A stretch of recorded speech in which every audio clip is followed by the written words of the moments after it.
ಪ್ರಾರ್ಥನೆ ಮಾಡಿಕೊಳ್ಳೋಣ.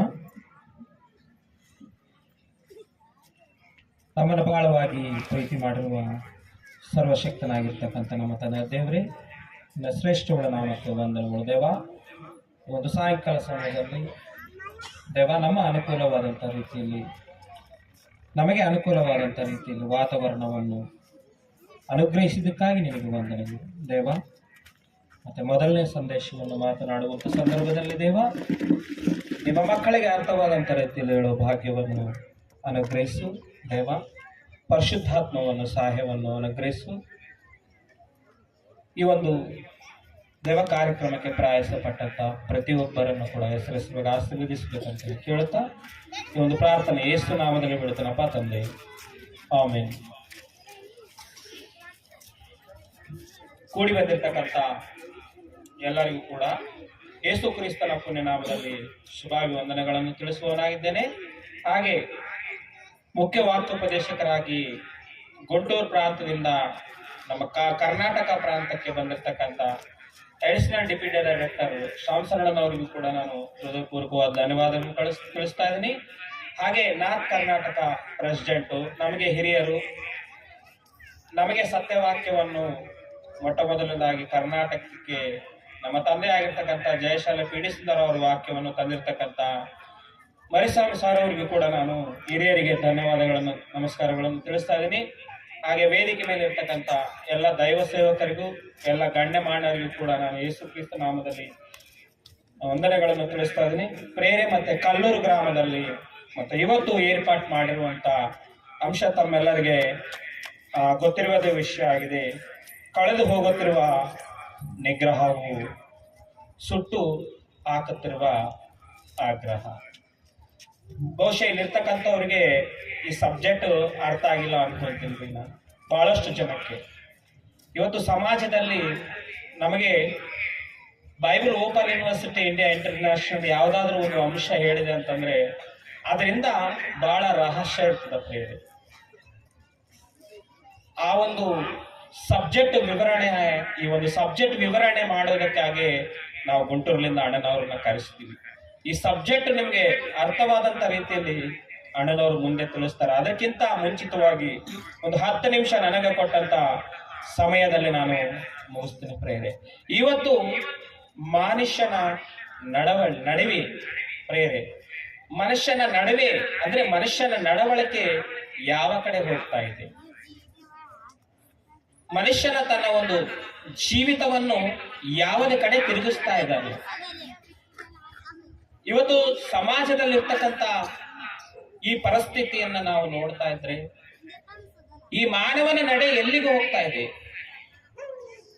ಈ ಮಾನವನು ಈ ಭೂಮಿಗೆ ಬಂದಿರುವುದಕ್ಕೆ ಕಾರಣವೇನು? ಇವತ್ತು ಮನುಷ್ಯರಾಗಿರ್ತಕ್ಕಂಥ ನಮಗೆ, ಮನುಷ್ಯರಾಗಿರ್ತಕ್ಕಂಥ ನಮ್ಮೆಲ್ಲರಿಗೋಸ್ಕರ ಇವತ್ತು ಈ ಪ್ರಕೃತಿ ಕೆಲಸ ಮಾಡ್ತಾ ಇದೆ ಪ್ರೇರೆ. ಇದರಿಂದ ಯಾರ ಶಕ್ತಿ ಇದೆ? ಇದನ್ನ ನಡೆಸ್ತಕ್ಕಂಥವ್ರು ಯಾರು? ತಾಯಿ ಗರ್ಭದೊಳಗೆ ಈ ಆಕಾರವನ್ನು ರೂಪಿಸಿದವರು ಯಾರು? ಯಾರ ಆಲೋಚನೆ ಮಾಡ್ತಾ ಇದ್ದಾರೆ ಅಂದ್ರೆ ಮನುಷ್ಯನು ಬದುಕುವುದನ್ನು ಕಲ್ತಿದ್ದಾನೆ. ಹೇಗೆ ಬದುಕಬೇಕು, ಹೇಗೆ ಜೀವನ ಮಾಡಬೇಕು, ಹೇಗೆ ಸಂಪಾದನೆ ಮಾಡಿಕೊಳ್ಳಬೇಕು, ಯಾವ ರೀತಿಯಲ್ಲಿ ಬದುಕಬೇಕು, ಬದುಕುವುದಕ್ಕೆ ದಾರಿಗಳನ್ನ ಹುಡುಕ್ತಾ ಇದ್ದಾನೆ ವಿನಃ ಹುಡುಕೊಂಡಿದ್ದಾನೆ ವಿನಃ ಬದುಕನ್ನು ಕೊಟ್ಟಂತ ದೇವರನ್ನ ಮನುಷ್ಯನು ನೆನಪಿನಲ್ಲಿ ಇಟ್ಟುಕೊಂಡಿದ್ದಾನೆ ಅಂತಂದ್ರೆ ಇಲ್ಲ ಅಂತ ಹೇಳಿದ್ರೆ ತಪ್ಪ ಹಾಕಿಲ್ಲ ಪ್ರೇರೆ.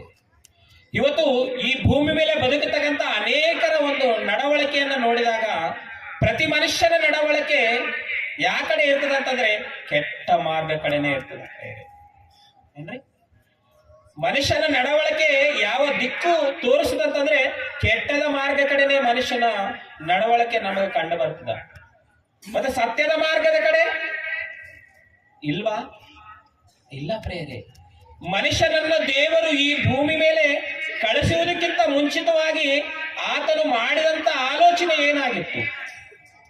ಆತನು ಮನುಷ್ಯರನ್ನ ಹೇಗಿರ್ಬೇಕಂತೇಳಿ ಸೃಷ್ಟಿ ಮಾಡಿದನಂತೇಳಿ ನಾವು ಒಂದು ಸಾರ್ತೆ ಬೈಬಲ್ನಲ್ಲಿ ನೋಡಿದಾಗ ಪ್ರಸಂಗಿದವರು ಬರೆದಂತ 7ನೇ ಅಧ್ಯಾಯ 29ನೇ ವಚನ ಒಂದು ಸಾರ್ತೆ ಕನ್ನಡ ಬೈಬಲ್ ಇದ್ದವರು ಓದ್ಬೇಕಂತೇಳಿ ತಮ್ಮಲ್ಲಿ ಮನವಿ ಮಾಡಿಕೊಳ್ತಾ ಇದ್ದೀನಿ. ಪ್ರಸಂಗಿದವರಿಗೆ ಬರೆದ ಗ್ರಂಥ ಏನ್ರಿ 7ನೇ ಅಧ್ಯಾಯ 29ನೇ ವಚನದಲ್ಲಿ ದೇವರು ಒಂದು ಮಾತನ್ನ ಹೇಳ್ತಾ ಇದ್ದಾನೆ ಪ್ರಿಯರೇ. ಆ ಮಾತನ್ನ ನಾವು ಇವತ್ತು ಕೇಳಿದಾಗ, ಆ ಮಾತನ್ನ ನಾವು ಆಲೋಚನೆ ಮಾಡಿದಾಗ, ಈ ಮನುಷ್ಯರ ನಡವಳಿಕೆಯನ್ನು ನೋಡಿದಾಗ, ಈ ಮನುಷ್ಯನ ಜೀವಿತವನ್ನು ನಾವು ಆಲೋಚನೆ ಮಾಡಿದಾಗ ನಮಗೆ ಗೊತ್ತಾಗ್ತದ ಪ್ರೇರೆ, ದೇವರ ಉದ್ದೇಶವೇನು, ಮನುಷ್ಯನ ನಡವಳಿಕೆವೇನು. ಒಂದು ಸಾರ್ಥ ನೋಡ್ರಿ ಪ್ರೇರೆ, ಪ್ರಸಂಗಿ ಬರೆದ ಗ್ರಂಥ 7ನೇ ಅಧ್ಯಾಯ 29ನೇ ವಚನ. ದೇವರು ಏನ್ರಿ ಪ್ರೇರೆ, ದೇವರು ಮನುಷ್ಯರನ್ನು ಸತ್ಯವಂತರನ್ನಾಗಿ ಸೃಷ್ಟಿಸಿದನಂತ ಪ್ರೇರೆ. ದೇವರು ಮನುಷ್ಯರನ್ನ ಏನಂತಾಗಿ ಸೃಷ್ಟಿ ಮಾಡಿನಂತ್ರಿ?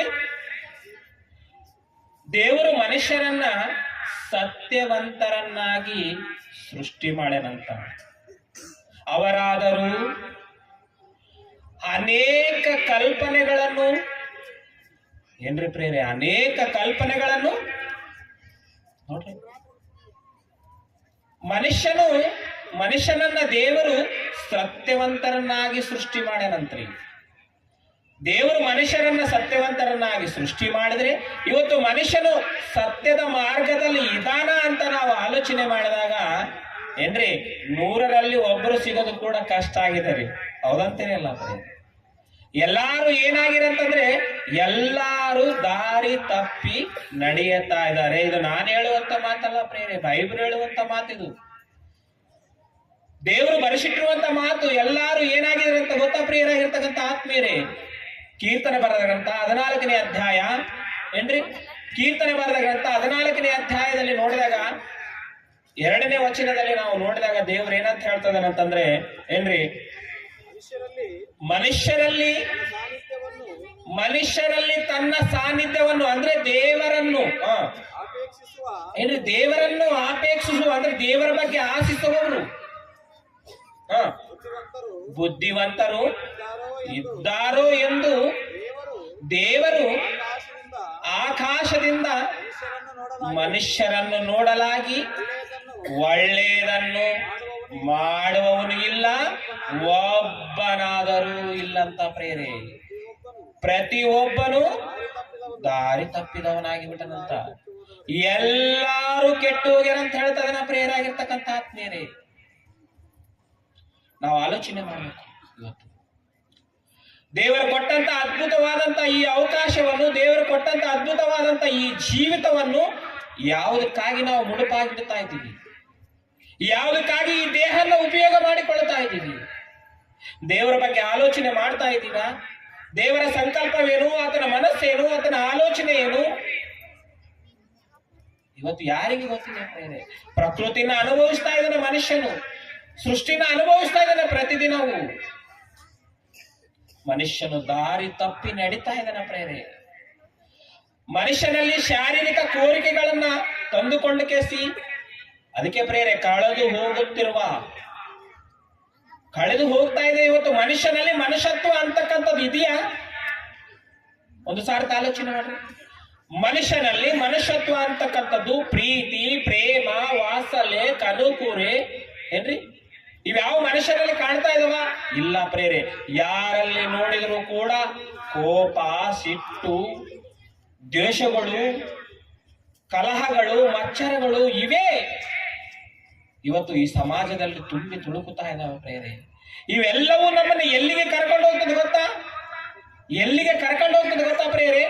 ಆರದ ಅಗ್ನಿಗೆ ನಮ್ಮನ್ನ ಕರ್ಕೊಂಡು ಹೋಗ್ತಾ ಇದೆ. ಇವತ್ತು ನಮ್ಮ ನಡವಳಿಕೆ ನಮ್ಮನ್ನ ಎಲ್ಲಿಗೆ ಕರ್ಕೊಂಡು ಹೋಗ್ತಾ ಇದೆ ಗೊತ್ತಾ? ಆರದ ಅಗ್ನಿಗೆ. ಸೃಷ್ಟಿ ಮಾಡಿದಂತ ಸೃಷ್ಟಿಕರ್ತನನ್ನು, ತಾಯಿ ಗರ್ಭದೊಳಗೆ ಆಕಾರವನ್ನು ರೂಪಿಸಿದಂತ ದೇವರನ್ನು ಇವತ್ತು ಮನುಷ್ಯರು ಮರ್ತು ಬಿಟ್ಟರ ಪ್ರೇರೆ. ಏನ್ರಿ, ದೇವರು ಎಲ್ಲಾರಿಗೆ ಗೊತ್ತಿದೆ ಇಲ್ಲ ಏನ್ರಿ?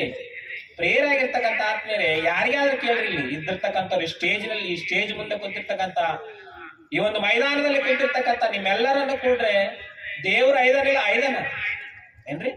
ನಮ್ಮ ಮುಸ್ಲಿಂ ಸಹೋದರರು ಕೇಳ್ರಿ, ದೇವ್ರ ಐದನಿಲ್ಲ ಐದನ ಅಂತಾರ್ರಿ. ಹಿಂದೂ ಸಹೋದರರು ಕೇಳಿದ್ರೆ ದೇವ್ರ ಐದನಿಲ್ಲ ಐದನ.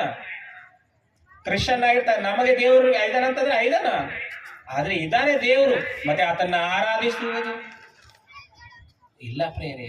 ಅದಕ್ಕೆ ಬೈಬಲ್ ಅಲ್ಲಿ ಒಂದು ಮಾತನ್ನ ಹೇಳಿ ನಾನು ಮುಗಿಸೋದಕ್ಕೆ ಇಷ್ಟಪಡ್ತಾ ಇದ್ದೀನಿ ಪ್ರೇರೆ.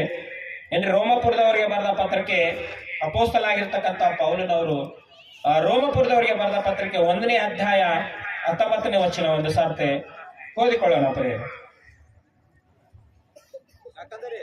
ಯಾಕಂದರೆ ದೇವರ ವಿಷಯವಾಗಿ ತಿಳಿಯಬಹುದಾದದ್ದು ಅವರ ಮನಸ್ಸಿಗೆ ಸ್ವಸ್ಥವಾಗಿ ತಿಳಿದಂತ ಪ್ರೇರೆ. ಪ್ರತಿಯೊಬ್ಬ ಮನುಷ್ಯನಿಗೆ ದೇವರು ಏನು, ದೇವರ ಕೆಪಾಸಿಟಿ ಏನು, ದೇವರಂದ್ರೆ ಎಂತ ಆತನು ಶಕ್ತಿ ಏನು, ಆತನ ಪ್ರಭಾವವೇನು ಏನ್ರಿ, ದೇವರ ಶಕ್ತಿ ದೇವರ ಪ್ರಭಾವ ಹೆಂಗೈತೆ ಗೊತ್ತಾ ಪ್ರೇರೆ? ಹೋದ್ರಿ ಸ್ವಲ್ಪ ಕೆಳಗೆ. ಅದನ್ನು ಅವರಿಗೆ ದೇವರೇ ಸ್ಪಷ್ಟವಾಗಿ ತಿಳಿಸಲಂತ ಪ್ರೇರೆ. ಕ್ಲಿಯರ್ ಕಟ್ ಆಗಿ ನಾನು ಒಬ್ಬನೈದಿನಿ, ಈ ಲೋಕವನ್ನು ಉಂಟು ಮಾಡಿದಂತ ದೇವರು ನಾನು ಒಬ್ಬನೈದಿನಿ ಅಂತೇಳಿ ಸ್ಪಷ್ಟವಾಗಿ ತಿಳಿಸಲಂತ ಪ್ರೇರೆ ದೇವರು ಪ್ರತಿಯೊಬ್ಬ ಮನುಷ್ಯನಿಗೆ. ಹೇಗೆಂದರೆ ಕಣ್ಣಿಗೆ ಕಾಣದಿರುವ ಏನು ಪ್ರೇರೆ, ಕಣ್ಣಿಗೆ ಕಾಣದಿರುವ ದೇವರ ಗುಣಲಕ್ಷಣಗಳನ್ನು, ಅಂದರೆ ಏನು ಪ್ರೇರೆ, ನಿತ್ಯ ಶಕ್ತಿಯು, ದೇವರ ನಿತ್ಯ ಶಕ್ತಿ ಪ್ರೇರೆ, ದೇವರ ನಿತ್ಯ ಶಕ್ತಿಯು ಏನ್ರಿ, ಈ ಪ್ರಕೃತಿ ಇವತ್ತು ಈ ಪ್ರಕೃತಿ ಉಂಟಾಗಿ ಸುಮಾರು 6000 ವರ್ಷಗಳಂತ ಶಾಸ್ತ್ರವೇದ ಪ್ರಕಾರ ತಿಳಿಸ್ತಾ ಇದ್ದಾರೆ ಪ್ರೇರೆ. ಅವತ್ತಿನಿಂದ ಇವತ್ತಿನವರೆಗೂ ಸೂರ್ಯನು ದಗದಗನೆ ಉರಿತಾನೆ ಇದ್ದಾನ ಪ್ರೇರೆ. ದೇವರ ಶಕ್ತಿ ಅಂದ್ರೆ ಏನಂತ ಮಾಡ್ರಿ, ನಮ್ಮ ಶಕ್ತಿ ಅಂತದ್ರಿ. ನಮ್ಮ ಶಕ್ತಿ ಎಂತದ್ರಿ ಪ್ರೇರಾಗಿರ್ತಕ್ಕಂಥ ಆತ್ಮೀಯರೇ, ನಮ್ಮಲ್ಲಿ ಬಲ ಇರೋವರೆಗೂ ನಾವು ಏನು ಬೇಕಾದ್ರೂ ಸಾಧನೆ ಮಾಡ್ತೀವಿ. ನಮ್ಮಲ್ಲಿ ಬಲ ಇಲ್ಲದಾಗ ನಮ್ಮ ಶಕ್ತಿ ಯಾವ ಕಡೆಗೆ ಹೋಯ್ತು? ಇವತ್ತು ನಮ್ಮ ಶಕ್ತಿನ, ನಮ್ಮ ಬಲನ, ನಮ್ಮ ಕೆಪಾಸಿಟಿನ ನೋಡಿ ನಾವು ನಮ್ಮ ಪವರ್ ತೋರ್ಸೋದಕ್ಕೆ ನಾವು ತಿರುಗಾಡ್ತಾ ಇರ್ತೀವಿ.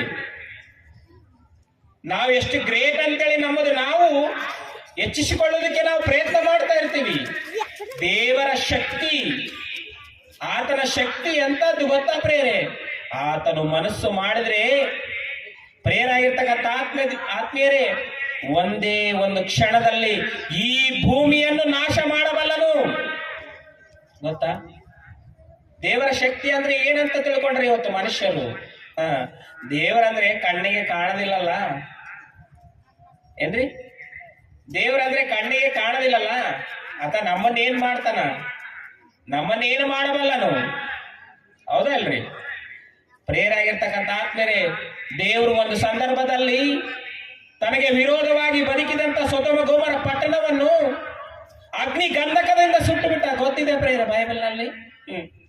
ದೇವರ ಶಕ್ತಿ ಬೆಂಕಿ ಮಳೆಯನ್ನು ಸುರಿಸಿ ಸೊದೋಮ ಗೊಮೋರ ಪಟ್ಟಣವನ್ನೇ ನಾಶ ಮಾಡಿಬಿಟ್ಟ. ಅಲ್ಲಿರ್ತಕ್ಕಂಥ ನೀತಿವಂತನಾಗಿರ್ತಕ್ಕಂಥ ಲೂಟನ ಕುಟುಂಬವನ್ನು ಕಳಿಸಿಕೊಟ್ಟು ಮಿಕ್ಕಿಂದ ಸೊದೋಮ ಗೊಮೋರ ಪಟ್ಟಣವನ್ನೇ ನಾಶನ ಮಾಡಿಬಿಟ್ಟ ದೇವರು. ಇವತ್ತು ದೇವರಂದ್ರೆ ಭಯ ಇಲ್ಲ ರೀ ಮನುಷ್ಯರಿಗೆ. ದೇವರಂದ್ರೆ ಮನುಷ್ಯರಿಗೆ ಭಯ ಇಲ್ಲ ಪ್ರಿಯರಾಗಿರ್ತಕ್ಕಂಥ ಆತ್ಮೀಯರೇ. ದೇವರ ಬಗ್ಗೆ ಆಲೋಚನೆ ಇಲ್ಲ. ದೇವರಂದ್ರೆ ಗೊತ್ತು, ಇದಾನೇ ಒಬ್ಬ ಆತನು ಸೃಷ್ಟಿಕರ್ತನು, ನಮಗೆ ಚೆನ್ನಾಗಿ ಗೊತ್ತು. ಆತನು ಪರಮಾತ್ಮನು, ಆತನು ಪರಲೋಕದಲ್ಲಿ ಇದ್ದಾನೆ. ಮತ್ತೆ ಆತನ ಆರಾಧಿಸುವುದು, ಆತನ ಬಗ್ಗೆ ಆಲೋಚನೆ ಮಾಡುವುದು, ಆತನ ಬಗ್ಗೆ ತಿಳ್ಕೊಳ್ಳುವುದು ಬೇಡವಾ?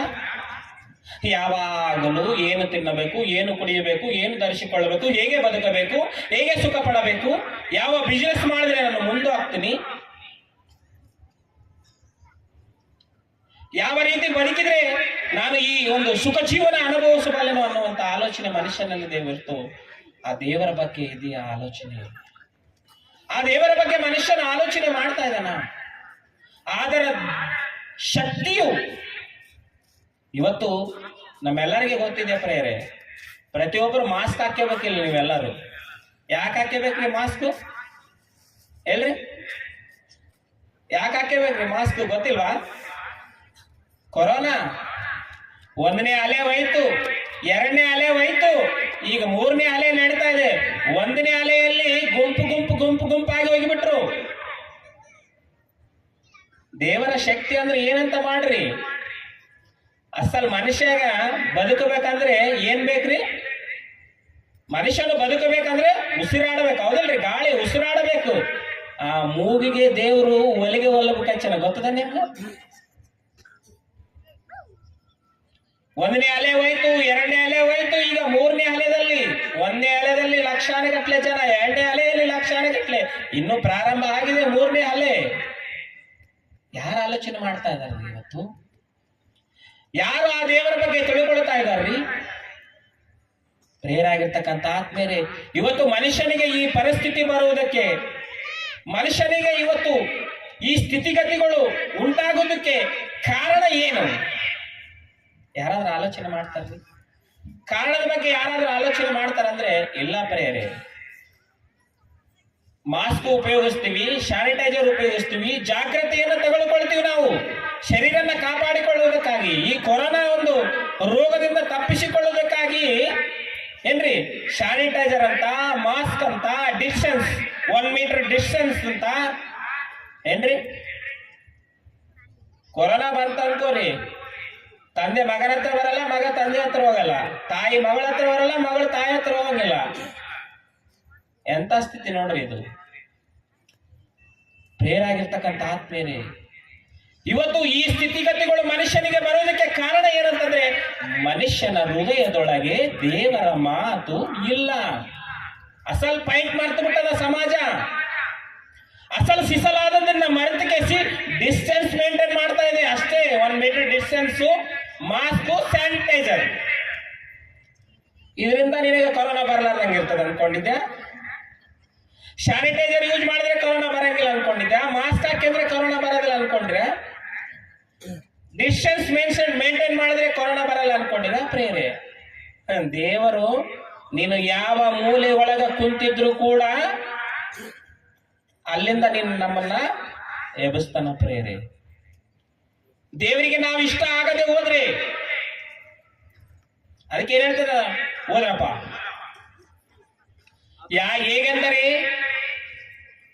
ಹೇಗೆಂದರೆ ಕಣ್ಣಿಗೆ ಕಾಣದಿರುವ ಆತನ ಗುಣಲಕ್ಷಣಗಳು, ಅಂದರೆ ಆತನ ನಿತ್ಯ ಶಕ್ತಿಯು, ದೈವತ್ವವು ಜಗದುತ್ಪತ್ತಿಗೆ ಮೊದಲುಗೊಂಡು ಆತನ ಮಾಡಿದ ಸೃಷ್ಟಿಗಳ ಮೂಲಕವಾಗಿ ಬುದ್ಧಿಗೆ ಗೊತ್ತಾಗಿ ಕಾಣಬರ್ತದಂತ ಪ್ರೇರೆ.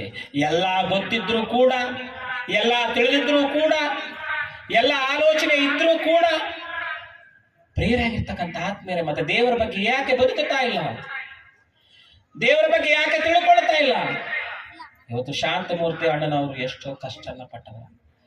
ಆತನಿಂದ ಒಬ್ಬ ಅಜ್ಜ ಇದನ್ರಿ, ಅಯ್ಯನವ್ರು ಇದನ್ರಿ, ಹಗಲು ರಾತ್ರಿ ಹಳ್ಳಿ ಗ್ರಾಮಕ್ಕೆ ಹೋಗಿ ಈ ಒಂದು ಸಭೆಯನ್ನ ತಿಳಿಸಿ, ಈ ಸಭೆ ಬಗ್ಗೆ ವಿವರಣೆ ಮಾಡಿ ತಿಳಿಸಿ ಎಷ್ಟೋ ಕಷ್ಟಪಡಿದ ಕಾರಣ ಏನು ಗೊತ್ತಾ? ಈ ಮಾತುಗಳು, ದೇವರ ಮಾತುಗಳು ಮನುಷ್ಯನ ಹೃದಯದೊಳಗೆ ಹೋದಾಗ ಮನುಷ್ಯನ ಜೀವಿತವನ್ನು ಬದಲಾಗೋದಕ್ಕೆ ಸಾಧ್ಯ ಒಂದೇ ಉದರದಿಂದ, ಅದೇ ವಾಕ್ಯದಿಂದ ಪ್ರೇರಣೆ.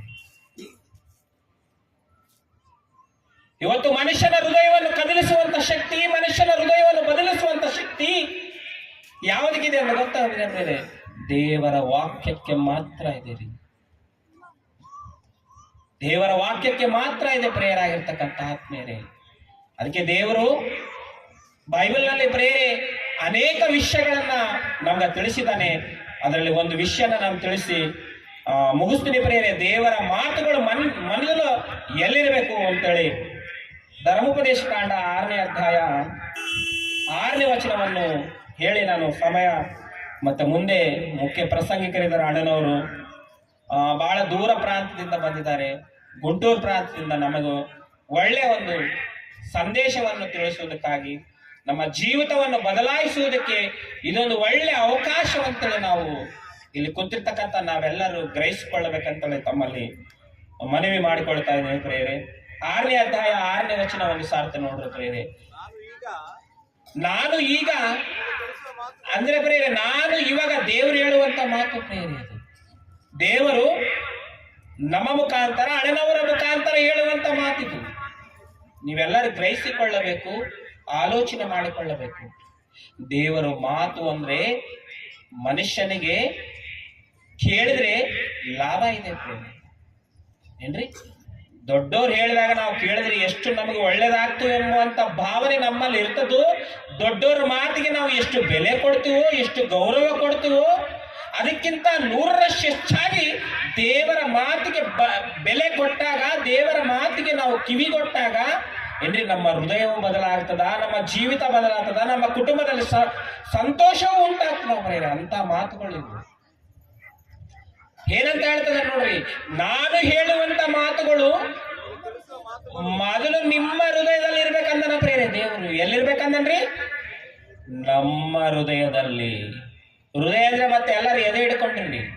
ಎದೆಯಲ್ಲಿ ಏನಿರ್ತದ್ರಿ? ಹೃದಯದಲ್ಲಿರ್ಬೇಕು, ನಮ್ಮ ಆಲೋಚನೆಯಲ್ಲಿರ್ಬೇಕು. ಮೊದಲ ಯಾರ ಮಾತುಗಳು? ದೇವರ ಮಾತುಗಳು ಇರ್ಬೇಕ್ರಿ. ಇವತ್ತು ಯಾರೆಲ್ಲ ನೋಡ್ರಿ ಪ್ರೇರೆ, ಸಣ್ಣ ಹುಡ್ರು ಮಲ್ಕೊಂಡು ದೊಡ್ಡ ಹುಡ್ರುಗಳು ಹ್ಞೂ ಅಂತೀಯ ಮಾಮ, ಹ್ಞೂ ಅಂತೀಯ ಅಂತ್ರಿ. ಏನ್ರಿ ಇದು? ಇವತ್ತು ಮನುಷ್ಯರ ಹೃದಯಗಳು ಯಾವ ಕಡೆ ತಿರುಗ್ತಾ ಇದ್ದಾವೆ? ಯಾ ಹೀರೋ ಬಂದು ಯಾ ಹಾಡ ಆಡಿದ್ರೆ ಅದನ್ನೇ, ಯಾ ಹೀರೋ ಬಂದು ಯಾ ಡ್ರೆಸ್ ಹಾಕಿದ್ರೆ ಅದನ್ನೇ, ಯಾವ ಸಿನಿಮಾ ಫಾರ್ಮ್ನಲ್ಲಿದೆಯೋ ಅದರಿಂದನೇ ಮನುಷ್ಯನು ಬೆಳ್ತಾ ಇದ್ದಾನೆ ಇವತ್ತು. ದೇವರ ಮಾತು, ದೇವರ ಮನಸ್ಸು ಬಗ್ಗೆ ಯಾರು ಆಲೋಚನೆ ಮಾಡ್ತಾ ಇದ್ದಾರೆ ಪ್ರೇರೆ? ನಾನು ಹೇಳುವ ಈ ಮಾತುಗಳನ್ನು ಮೊದಲು ನಿಮ್ಮ ಹೃದಯದಲ್ಲಿರಬೇಕು. ಇವುಗಳನ್ನು ನಿಮ್ಮ ಮಕ್ಕಳಿಗೆ ಅಭ್ಯಾಸ ಮಾಡಿಸ್ರ ಅಂತ ಹೇಳ್ತದನ ಪ್ರೇರೆ ದೇವರು. ಈ ಮಾತುಗಳನ್ನ ನಾವ್ ಏನ್ ಮಾಡ್ಬೇಕಂತ್ರಿ? ನಮ್ಮ ಮಕ್ಕಳಿಗೆ ಅಭ್ಯಾಸ ಮಾಡಿಸ್ಬೇಕು. ಯಾವ ಮಾತುಗಳು? ದೇವರ ಮಾತುಗಳು ಪ್ರೇರೆ. ಸಿನಿಮಾಯಿನ ಡೈಲಾಗ್ಗಳಲ್ಲ, ಸೀರಿಯಲ್ ನಡೆಯುವಂತ ಸ್ಟೋರಿಗಳನ್ನಲ್ಲ ಪ್ರೇರಾಗಿರ್ತಕ್ಕಂಥ ಆತ್ಮೇರೆ. ಕೂತಿರುವಾಗಲೂ, ಮನೆಯಲ್ಲಿ ಕೂತಿರುವಾಗಲೂ, ದಾರಿಯಲ್ಲಿ ನಡೆಯುವಾಗಲೂ, ಮಲಗುವಾಗಲೂ, ಹೇಳುವಾಗಲೂ ಇವುಗಳ ವಿಷಯಗಳಲ್ಲೇ ಮಾತಾಡಬೇಕ್ರಿ ನಾವು. ಬೈಬಲ್ ನಲ್ಲಿ ಇರುವಂತ ಮಾತುಗಳನ್ನ ಮೊದಲು ನಮ್ಮ ಹೃದಯದಲ್ಲಿ ಇಟ್ಟುಕೊಳ್ಬೇಕು. ತಂದೆ ತಾಯಿಗಳಾಗಿರ್ತಕ್ಕಂಥ ನಮ್ಮ ಹೃದಯದಲ್ಲಿ ಮೊದಲ ದೇವರ ಮಾತುಗಳನ್ನು ಇರಬೇಕು. ಆ ಮಾತುಗಳನ್ನು ನಮ್ಮ ಮಕ್ಕಳಿಗೆ ತಿಳಿಸ್ಬೇಕು. ಕೂತಿರುವಾಗಲೂ, ಹೇಳುವಾಗಲೂ, ಹೋಗುವಾಗಲೂ, ಬರುವಾಗಲೂ, ಏನ್ರಿ, ಮಲಗುವಾಗಲೂ ನೋಡ್ರಿ ಇದರ ವಿಷಯದಲ್ಲೇ ಮಾತಾಡ್ಬೇಕು. ದೇವರು ಎಷ್ಟು ಬುದ್ಧಿವಾದ ಮಾತುಗಳನ್ನ ಇವತ್ತು ನಮಗೆ ತಿಳಿಸ್ತಾ ಇದ್ದಾರೆ ನೋಡ್ರಿ. ಯಾವ ಯೂನಿವರ್ಸಿಟಿಯಲ್ಲಿ ಬೋಧಿಸ್ತಾರ್ರಿ ಅಂತ ಬೋಧ? ಒಂದು ಸಾರ್ಥ ಆಲೋಚನೆ ಮಾಡಿ. ಯಾರೇ ಇಂಥ ಸತ್ಯವಾಕ್ಯನ ತಿಳಿಸೋರು ಯಾರಿದ್ದಾರೆ ಈ ಸಮಾಜದಲ್ಲಿ? ಮನುಷ್ಯನ ಸತ್ಯದ ಮಾರ್ಗದಾಗ ನಡೆಸುವಂತವ್ರು, ಒಳ್ಳೆ ಮಾರ್ಗದಾಗ ನಡೆಸುವಂತವ್ರು ಯಾರಿದ್ದಾರೆ ಇವತ್ತು ಈ ಸಮಾಜದಲ್ಲಿ? ನೋಡಿದಾಗ ಇಲ್ಲ ಪ್ರೇರಣೆ.